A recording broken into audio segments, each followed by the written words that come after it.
Halo, perkenalkan nama saya adalah Gunarta Michael Tiosdor dan ID NRP saya adalah 130123012.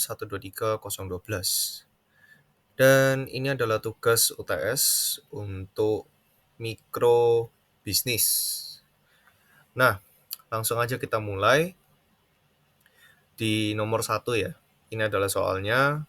Jadi Kevin adalah seorang pelatih basket yang dimana dia mengevaluasi ya playersnya berdasarkan 3 kriteria, yaitu tinggi, kekuatan, dan kecepatan. Nah, Kevin ini memilihnya kalau misalnya ada pemain yang lebih baik daripada pemain lain dalam 2 kriteria itu. Dan asumsinya adalah tidak ada pemain dengan tinggi yang sama, tidak ada pemain dengan kekuatan yang sama, dan tidak ada pemain dengan kecepatan yang sama. Yang pertama, apakah preferensi Kevin lengkap? Apa itu preferensi lengkap? Dan yang kedua, apakah preferensi Kevin transitif? Dan apa itu preferensi yang transitif? Oke, jadi untuk menjawab soal pertama ini, kita akan melihat ke diagram yang sudah Gun buat. Ini adalah ilustrasinya di mana perbandingan dua orang. Jadi Kevin akan memilih dua orang antara orang pertama A dan B. Jadi si A ini punya speed yang besar ya. Jadi speednya itu paling tinggi, strength-nya juga paling tinggi, tapi dia paling pendek. Jadi sangat pendek bahkan. Jadi yang B itu lebih unggul di ketinggiannya. Dia tinggi, jauh melampaui. Tapi di sini Kevin pasti akan memilih si A karena ada dua kriteria yang dimana A itu unggul, yaitu di kecepatan dan juga di kekuatan. Preferensi Kevin ini sudah termasuk lengkap. Kenapa? Karena tiga kriteria ini, dengan kriteria tiga ini, Kevin itu sudah bisa memilih orang yang tepat. Jadi dia bisa memilih antara person A atau person B. Antara C atau D misalnya ya. Dan tidak ada kejadian di mana dia akan memilih dua pemain sekaligus.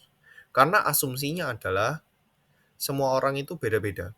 Tidak ada yang memiliki kecepatan yang sama, tidak ada yang memiliki tinggi yang sama, tidak ada yang memiliki kekuatan yang sama. Jadi preferensi yang komplit itu menurut saya adalah di mana suatu preferensi itu bisa dibuat kriteria, bisa dibuat untuk digunakan untuk menentukan pilihan. Jadi bisa untuk decision making, di mana hasilnya absolut pasti ada satu kalau di antara dua. Pasti ada satu di antara tiga. Jadi tetap bisa menentukan satu pilihan. Nah, di pertanyaan yang B, itu ada Kevin, preferensinya ini transitif atau enggak? Transitif itu maksudnya sebagai permisalan jika A lebih baik dari B dan B lebih baik dari C, maka A pasti lebih baik dari C. Itu adalah permisalannya. Kalau dibahasakan, itu berarti bahwa ketika ada pilihan lebih dari dua, yaitu di sini ada tiga pilihan, maka pilihan yang pertama, jika A lebih baik dari B dan B lebih baik dari C, maka A pasti lebih baik dari C. Karena B itu sudah pasti lebih baik dari C, dan A itu kebetulan juga lebih baik dari B. Itu transitif. Jadi bisa ditranslate ya ke bawah. Jadi dia bisa menyalur gitu preferensinya. Jadi hasilnya sudah pasti absolut preferensi A. Itu adalah contohnya. Tapi di dalam kasus Kevin itu tidak terjadi. Kenapa? Kita bisa lihat ya. di sini ada 3 orang, yaitu ada A, B, dan C.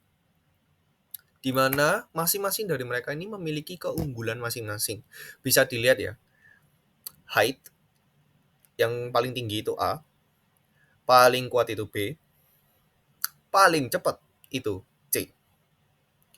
Dan kalau berdasarkan kriterianya Kevin itu memilih ada 2 sifat yang lebih baik, ya. 2 kriteria yang lebih baik dari pilihan lainnya. Nah, di sini kita akan melihat bahwa A dan B, ya. Kita pertama bandingkan A dan B. Jadi di sini A dan B yang paling unggul B dong. Kenapa? Karena B menang di kekuatan dan menang di kecepatan. Dia memang lebih pendek dari A, tapi 2 kriteria lainnya menang, maka B lebih baik dari A. Lalu kita lihat ke yang C. Nah, C dan B. B itu lebih baik dari C. Kenapa? Karena dia lebih tinggi dari C dan juga lebih kuat dari C. Tapi pertanyaannya adalah, kalau B lebih baik dari A dan B lebih baik dari C, berarti kan ada penentunya. Kalau transitif tadi kan, misal B lebih baik dari A lebih baik dari C, maka B lebih baik dari C. Kita coba ya. Jika B lebih baik dari A, apakah A lebih baik dari C? Ya kan? Kita lihat di sini. Ternyata ada kesamaan dalam kekuatannya. Jadi kekuatannya dia itu sama, ya.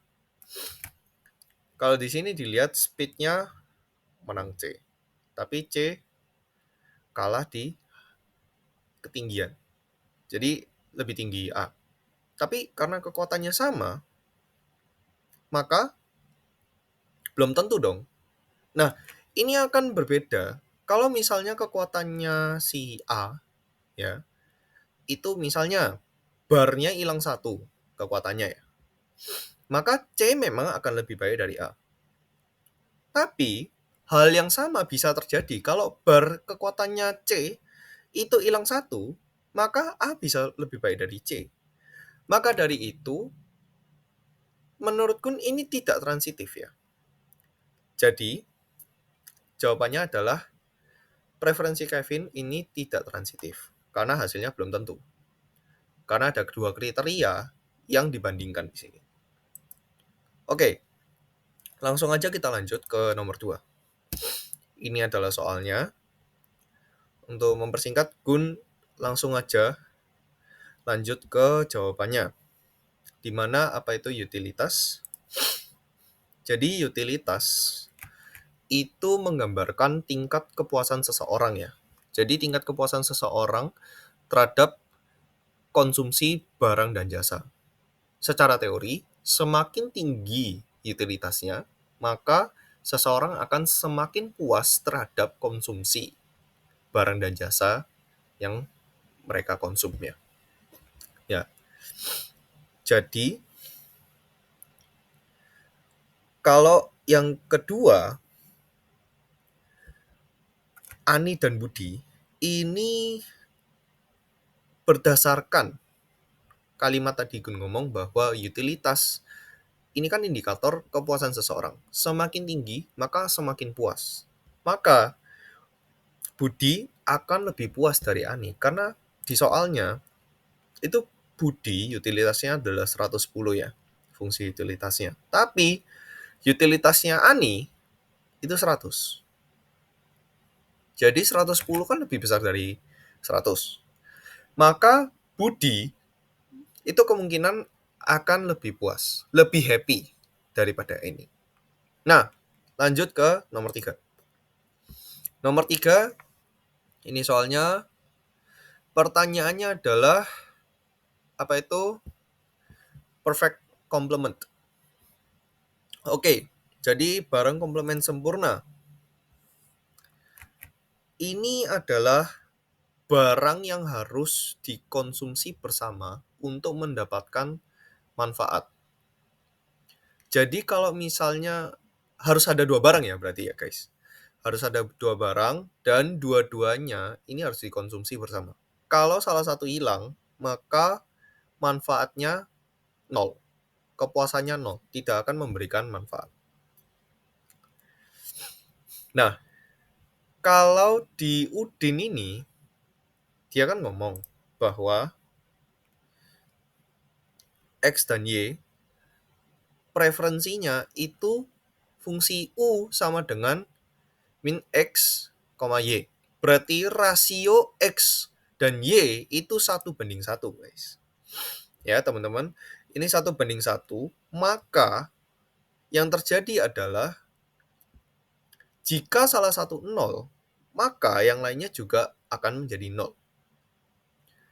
Ini menjelaskan bahwa ya dalam mengkonsumsi, di sini barangnya adalah es kopi dan nasi goreng, dua-duanya harus dikonsumsi secara bersamaan. Kalau enggak, salah satu akan nol.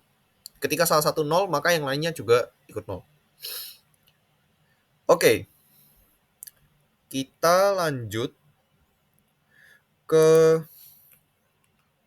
yang B. Oke, pertanyaan B itu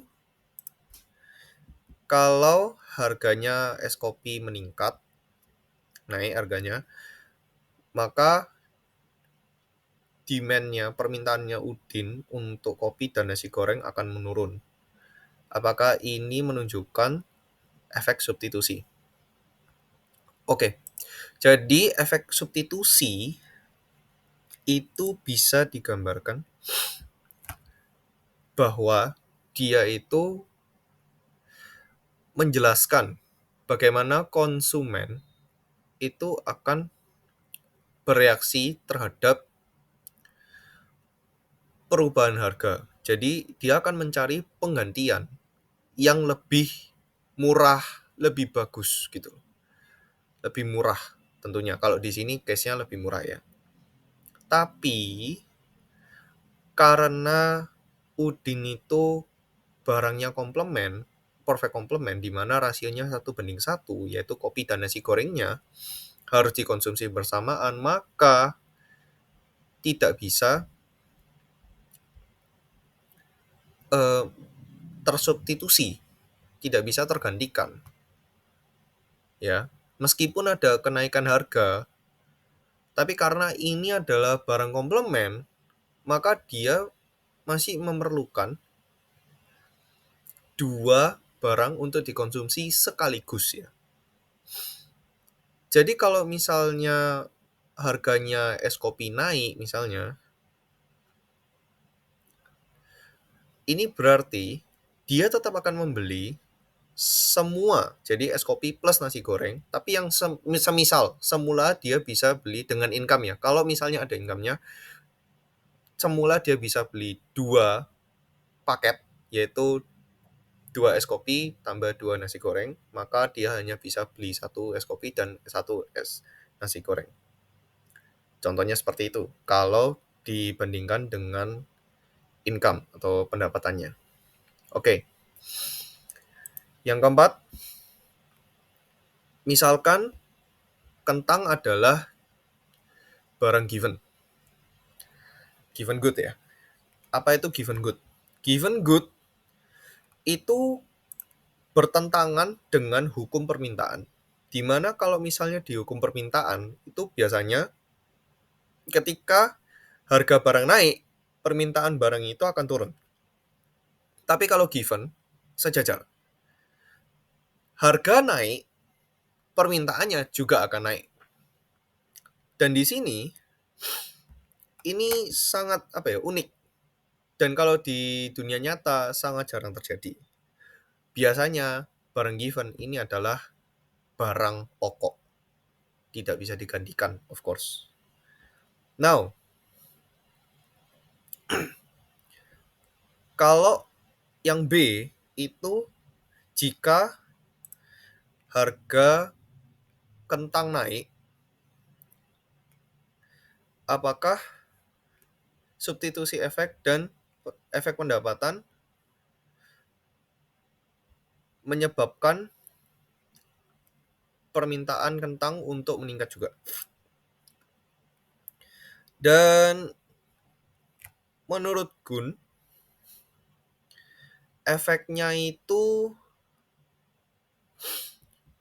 saling berlawanan. Ketika substitusi efek itu kan berarti masyarakat atau konsumen akan mencari barang yang dapat dikonsumsi yang dapat menggantikan suatu barang, pokoknya digantikan dengan yang lebih murah. Dan di sini mungkin ya, yang terjadi ketika memang kentang itu harganya naik, konsumsinya pasti akan turun dong. Tapi karena dia given good, income efeknya, efek pendapatannya akan menetralisir efek substitusi. Karena konsumen itu kan pasti maunya kepuasan. Dan di sini given good itu mengisi semua kepuasannya mereka, yaitu ya kalori, karbohidrat. Jadi mau bagaimanapun karena mereka sangat memerlukan itu dan itu susah untuk digantikan. Akhirnya mereka tetap akan membeli kentang meskipun harganya naik. Dan yang lain, hal-hal lain yang mereka konsumsi itu akan dikorbankan. Ya, supaya kebutuhan mereka akan kentang ini bisa terpenuhi.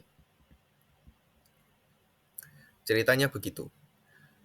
Jadi, kemungkinan konsumen akan membeli kentang dalam jumlah yang lebih banyak sehingga bisa mengimbangi penurunan daya belinya secara keseluruhannya, daya beli konsumen.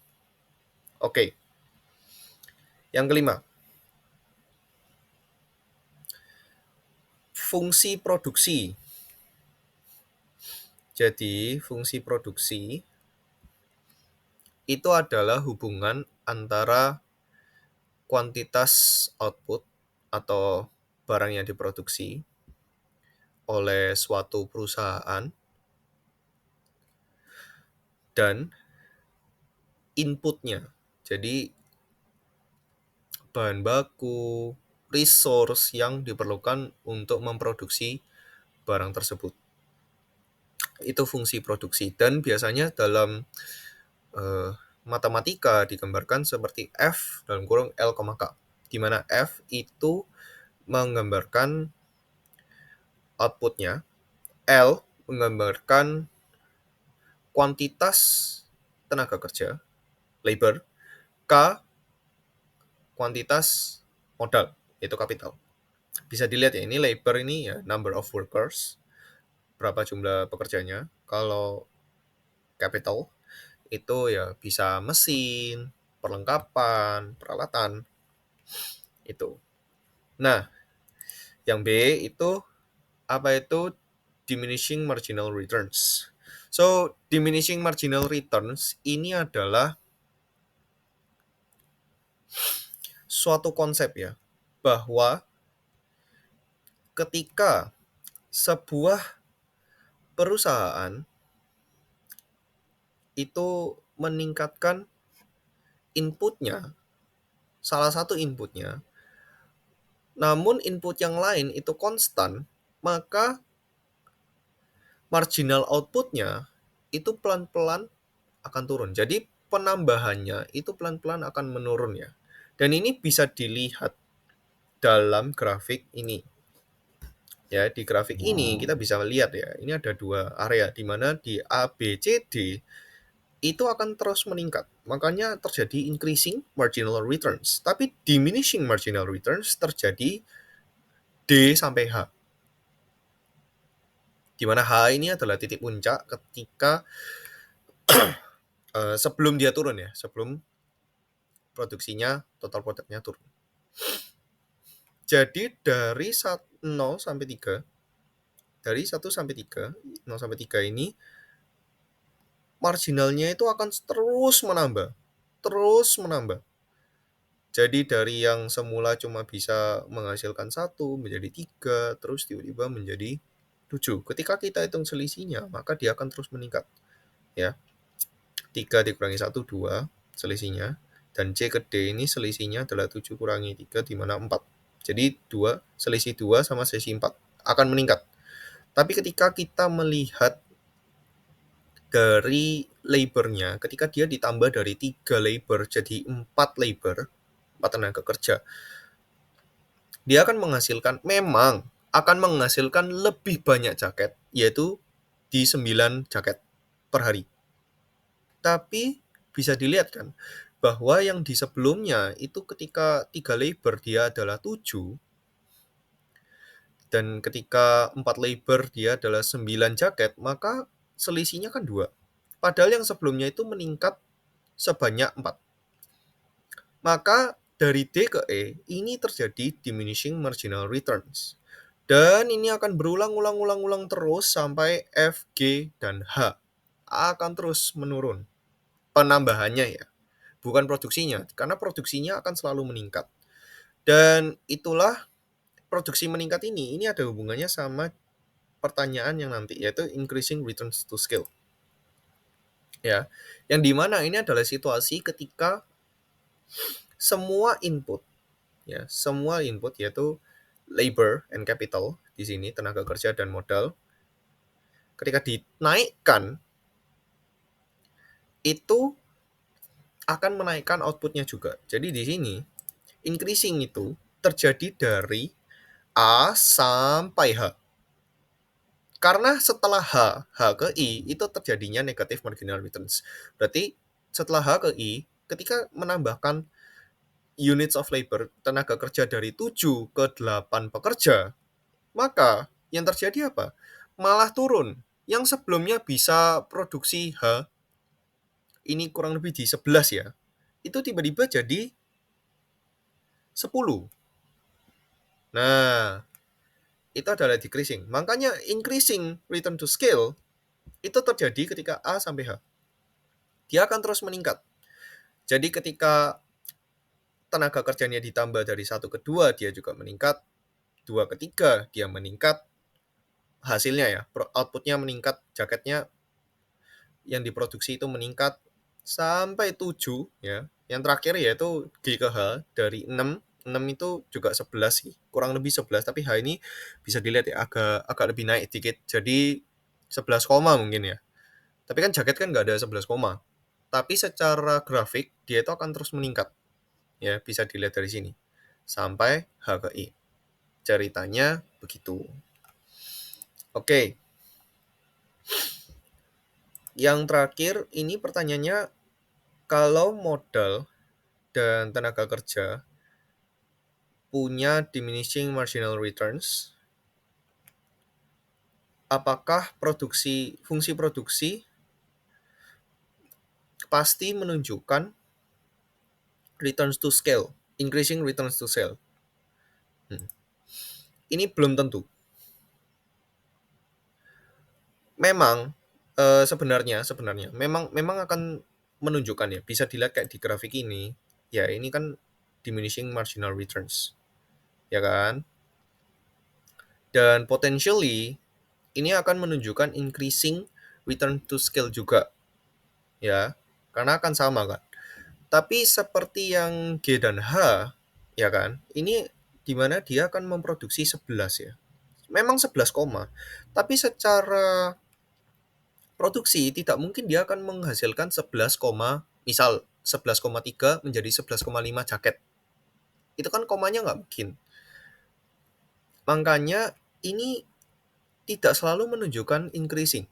Bisa aja ke constant, ya, bisa aja menghasilkan constant.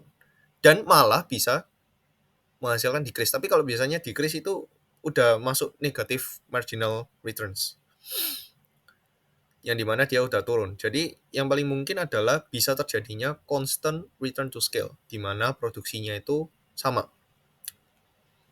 Gitu. Oke. Yang keenam, ini adalah soalnya, ya, jadi Ane itu mengkonsumsi buku dan video game. Ini PX itu adalah harga buku, BY harga video gamenya, dan income-nya Ane dalam dolar. Oke, soal pertama. Soal pertama kita jawab di sini. Jadi fungsi utility dari Ane itu kan U sama dengan X pangkat 2, X kuadrat Y. Jadi ini menunjukkan bahwa preferensi Ane itu lebih tinggi di X ketika dikali ya. Dan dia akan menghasilkan kepuasan maksimal ya ketika dia mengkonsumsi buku dan video bersamaan. Buku dan video game bersamaan. Di mana bukunya itu X pangkat 2. Jadi secara logika di mana dia akan of course mengkonsumsi lebih banyak buku dari video games. Ceritanya begitu. Tapi lebih tinggi X-nya, lebih tinggi Y-nya pastinya dia akan mendapatkan lebih banyak kepuasan. Dan ketika ada fungsi dikalikan, itu kebanyakan menunjukkan bahwa barang ini kemungkinan merupakan complementary, bukan penambahan. Karena ketika terjadi complementary, maka kemungkinan besar barangnya ketika misal salah satu adalah 0, misal X-nya 0, maka Y-nya itu mau berapapun, Anda tidak akan mendapatkan kepuasan. Ini kembali seperti ceritanya es kopi dan nasi goreng yang tadi. Ada di nomor 2 kalau nggak salah. Yang Udin, itu kan juga menjelaskan tentang barang komplementer. Ya, komplement, perfect complement.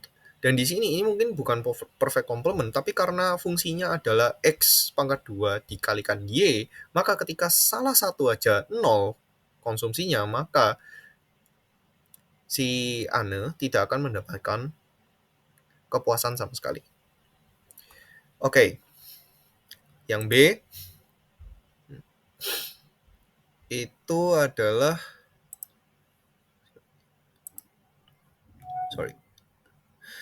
budget constraint-nya Ane. Jadi income-nya ya itu adalah total. Totalnya carinya gimana? Ini bisa dari price per book dan dikalikan dengan jumlah buku yang dikonsumsi, terus ditambah dengan price per video game, dikalikan dengan total video gamenya yang dikonsumsi. Ini maaf ada kesalahan dalam penulisan di mana Y itu seharusnya number of video games consumed. Terus M adalah income-nya Ane. Nah, Ane pastinya karena dia punya budget, punya anggaran, maka dia tidak akan bisa melewati budgetnya itu. Makanya kenapa kok ada tanda kurang dari sama dengan. Jadi dia tidak akan bisa melewati hasilnya M. M itu akan selalu menjadi limitnya dia untuk membeli barang-barang ini. Oke. Langsung kita lanjut ke C. Dan C ini adalah MRS. Jadi MRS-nya dia itu Ane MRS sama dengan min 2X kali Y per X kuadrat. Dimana di sini itu MRS dulu itu adalah marginal rate of substitution. Jadi ini menunjukkan berapa Ana bersedia mengorbankan video game untuk mendapat satu buku lebih banyak tanpa ada perubahan tingkat kepuasan atau utility. Jadi utility-nya akan tetap sama, tapi berapa yang mau dia ganti dari Y ke X atau sebaliknya. Nah, dalam kasus ANA, MRS-nya dia itu angka negatif, ya. Jadi substitusinya akan semakin susah. Jadi kalau misalnya semakin banyak, di sini kan semakin banyak video game yang dilepaskan, maka ANA gak mau ngelepasin bukunya. Jadi kalau misalnya lebih banyak dikorbankan, yang satunya juga semakin tidak mau dikorbankan.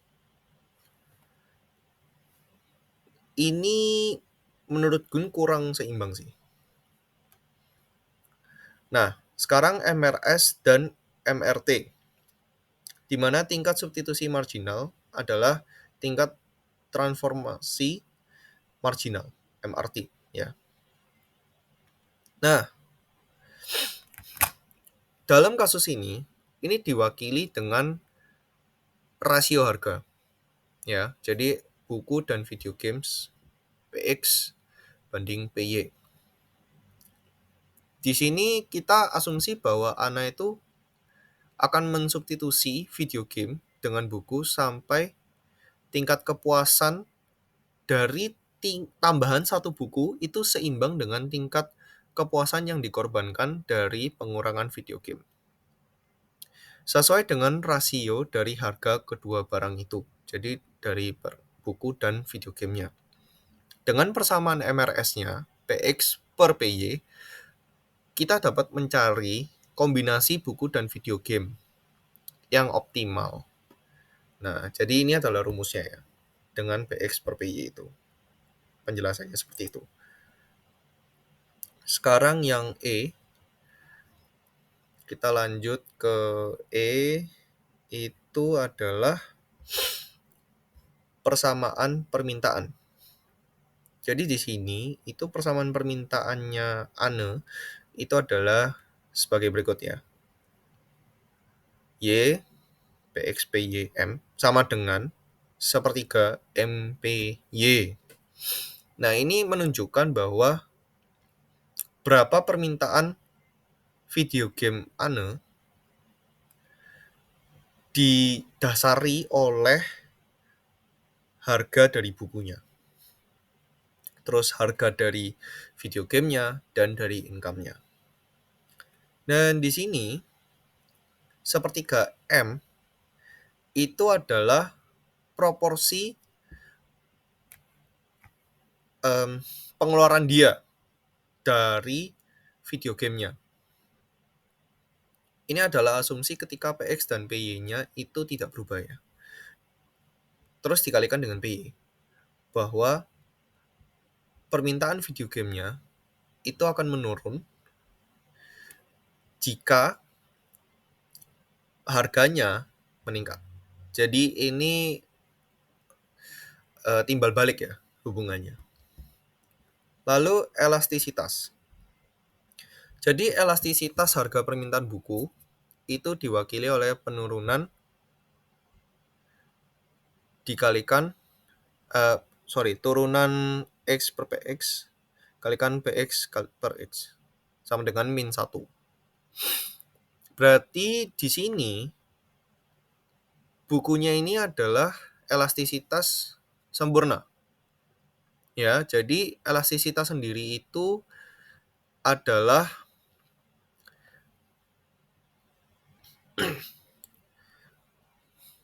perubahan persentase harga yang berbanding lurus dengan perubahan persentase kuantitas yang diminta. Jadi artinya kenaikan harga buku 1% akan menurunkan permintaan buku persis 1% juga. Nah, kalau yang selanjutnya ini adalah elastisitas silang. G ya. Elastisitas silang berarti jika hasilnya adalah 0, maka permintaan buku tidak terpengaruh oleh perubahan harga video game. Dan di sini kategori buku dan video game mereka adalah barang independen. yang dimana kepuasan didapat dari buku tidak akan terkait dengan konsumsi dari video gamenya. Oke, sekarang kurva angle. Kurva angle ini menunjukkan hubungan antara pendapatan konsumen dengan jumlah barang yang diminta. Video game ini adalah barang normal. Karena semakin tinggi pendapatannya Ana, itu semakin banyak video game yang akan dia beli. Nah, berarti penggambaran kurva angle-nya dia untuk video game ini akan cenderung ke atas. Jadi akan sejajar gitu. Ketika kurvanya akan naik, karena dia akan selalu membeli video game ketika pendapatannya juga semakin tinggi. Akan semakin bertambah, sama-sama nambah gitu loh. Jadi kurvanya akan cenderung ke atas seiring dengan peningkatan pendapatannya. Lalu initial consumption, ya. Jadi dengan kalau ada perubahan harga ya, berarti di sini ya. Oh, belum. Ini adalah initial consumption. Berarti ketika harga awalnya PX sama dengan PY, itu sama-sama $1, dan pendapatan awalnya adalah 90, dengan harga dan pendapatan tersebut, ketika kita masukkan ke persamaan, maka Ana akan membeli 60 buku dan 30 video game. Di mana di sini ini akan menemukan bahwa dengan 60 buku dan 30 video game, kepuasannya akan maksimal dan masih memasuki budgetnya dia. Oke. Price increase ketika ada kenaikan harga ya. Ketika harga buku itu naik menjadi $2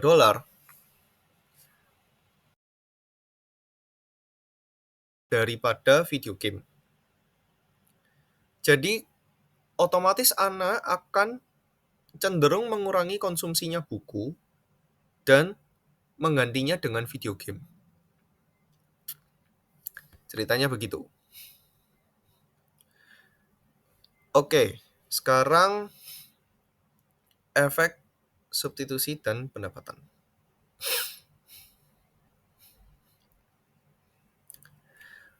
Kalau untuk mengukurnya, kita kan dapat persamaan. Ya. Di mana X pangkat 2 kali Y sama dengan 60 pangkat 2 kalikan 30. Ini adalah initial utility level. Jadi ini adalah persamaan utilitasnya yang pertama, ya. Dan ini menentukan bahwa paket yang baru, ya, bundle yang baru. Jadi gabungan antara bundle di sini itu maksudnya gabungan antara buku dan video game. Itu akan menghasilkan level tingkat kepuasan yang sama dengan bundle yang lama. Jadi yang lama adalah 60 buku dan 30 video games. Dan ketika ada terjadi perubahan harga, kita bisa dapat dari persamaannya, maka akan berubah. Gitu. Dan ini berarti utilitasnya akan tetap sama. Dan dari persamaan itu, kita akan menemukan bahwa mau X dan Y-nya akan diubah berapapun, utilitasnya akan bisa tetap maksimal karena dia akan berusaha untuk mengurangi yang X-nya ketika X-nya naik. Ya, kayak yang di soal price increase ini, supaya bisa mengimbangi. Lalu yang terakhir untuk nomor 6 ini adalah fungsi baru. Jadi rasio harganya yang baru, MRS sama dengan MRT. Jadi ketika ada kenaikan harga pada bukunya menjadi $2, maka perbandingannya kan MRT-nya menjadi 2:1, di mana 2 buku, 1 video game. Ya. Jadi kalau dimasukkan ke fungsi MRS itu adalah min 2xy per x kuadrat, ya kan? Sama dengan 2/1. Yang pertama, kita selesaikan dulu y sama dengan 60 pangkat 2 per x kuadrat kalikan 30. Nah, ini kita bisa substitusikan ya, y-nya yang di rasio MRS, the price ratio MRS ini, di MRS-nya ini, kita substitusikan y-nya. Jadi menjadi min 2x dalam kurung 60 pangkat 2 per dalam kurung x kuadrat kalikan 30 per x kuadrat sama dengan 2/1. Nah, sekarang ketika kita jumlahkan semua ini, ketika kita hitung maksudnya, itu akan 47,6 hasilnya. Nah, sekarang dari X sama dengan 47,6 itu kita masukkan kembali ke Y sama dengan untuk menemukan Y-nya. Maka Y-nya adalah 22,3 di sini. Nah, apa artinya? Bahwa ketika harganya meningkat, Anda akan mengonsumsi lebih sedikit buku, yaitu 47,6 dari yang semulanya 60, ya kan? Ini adalah substitusi efek. Karena dia harus mensubstitusi bukunya dengan video gamenya untuk mempertahankan kepuasannya dia. Tapi jumlah paket barunya, jadi paket ini yang dimaksud kayak tadi ya, buku dan video game, yaitu 47,6 buku dan 22,3 video game. Ini mengartikan bahwa adanya penurunan dalam konsumsi, dalam total konsumsi dari bundle sebelumnya. Jadi dari paket sebelumnya.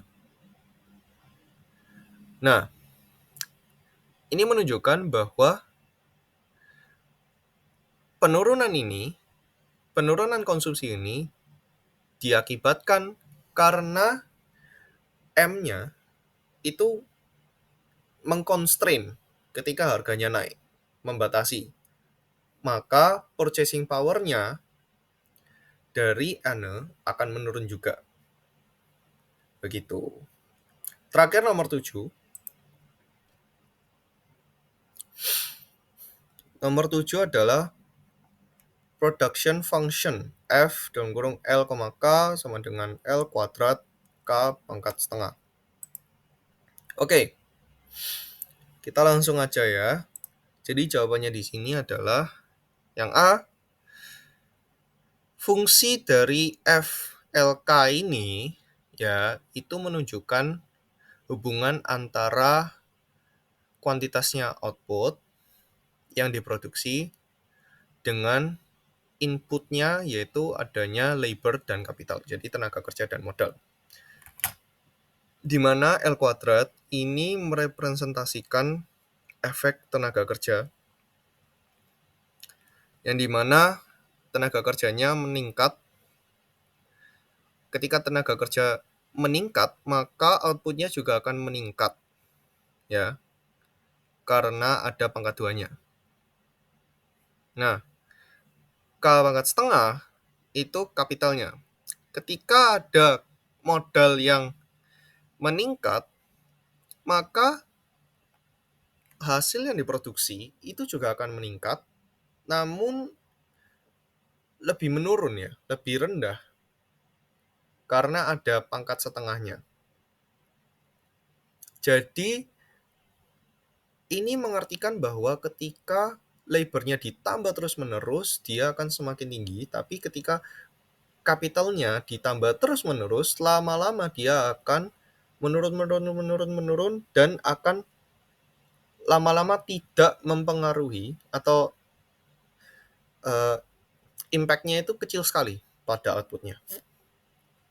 Nah, yang B itu marginal product of labor. Ya, ini MPL sama dengan 2LK pangkat setengah. Di mana MPL menunjukkan bahwa adanya penambahan output yang diproduksi ketika satu tambahan unit dari tenaga kerja. Dan ini asumsi bahwa capital konstan. Nah, 2L itu menggambarkan bahwa ada proportional increase, berarti ada kenaikan yang proporsional pada hasil yang diproduksi ketika ada tambahan tenaga kerja. Ketika K pangkat setengah itu adanya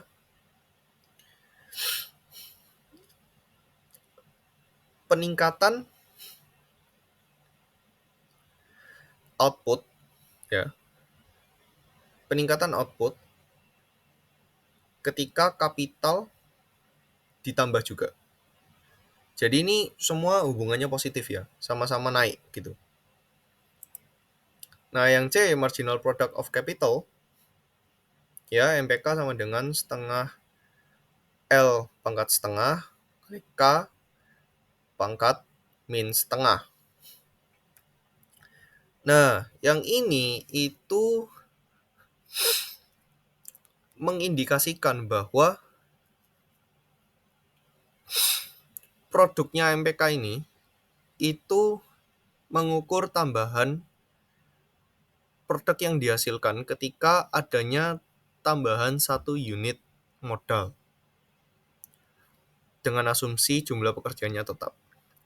Nah, dalam fungsi produksinya, semakin banyak modalnya yang dimiliki pabrik dengan jumlah pekerja yang tetap, maka semakin banyak output yang dapat diproduksi. Jadi hasil produksinya akan semakin meningkat, tapi lama-lama juga akan melambat. Peningkatan produksinya akan melambat ya, karena adanya keterbatasan pekerja untuk mengoperasikan modal itu secara optimal.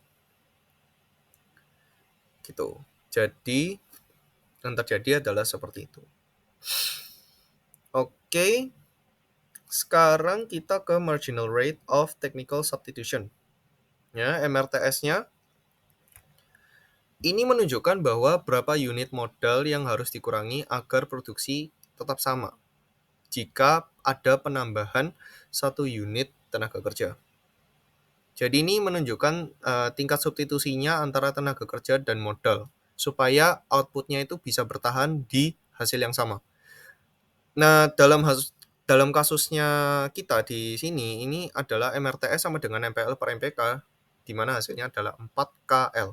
Berarti supaya produksinya tetap sama, ketika tambahan satu pekerja, maka pabrik harus mengurangi modal sebesar 4KL. Ya. Nah, yang terakhir ya, di nomor 7 ini, skala return to scale, tapi yang increasing ya. Jadi ini menunjukkan dampak total output ketika ada kenaikan semua input secara proporsional ya. Jadi misalnya aja kita menggandakan semuanya, semua jumlah pekerjanya dan kapitalnya, terus dikalikan dengan semua input dengan konstanta S lebih besar dari 1, maka hasilnya adalah F sama dengan S pangkat 5/2 F LK. Ya, kalikan F LK. Maka fungsi produksi yang baru itu pasti akan lebih besar dari yang lama. Artinya kenaikan total outputnya itu akan lebih besar dari kenaikan semua input. ya. Dan ini menunjukkan ciri-ciri dari increasing returns to scale. Jadi memperkerjakan lebih banyak pekerja, labor, tenaga kerja, dan menambahkan lebih banyak modal secara proporsional akan meningkatkan efisiensi dalam produksi outputnya secara keseluruhan. Jadi outputnya pasti akan naik lebih besar daripada naiknya input. Ceritanya begitu. Dan itu adalah 7 soal problems dari ekonomika mikro untuk bisnis. Terima kasih, semoga dapat membantu. Saya pamit undur diri dari presentasi ini. Bye-bye.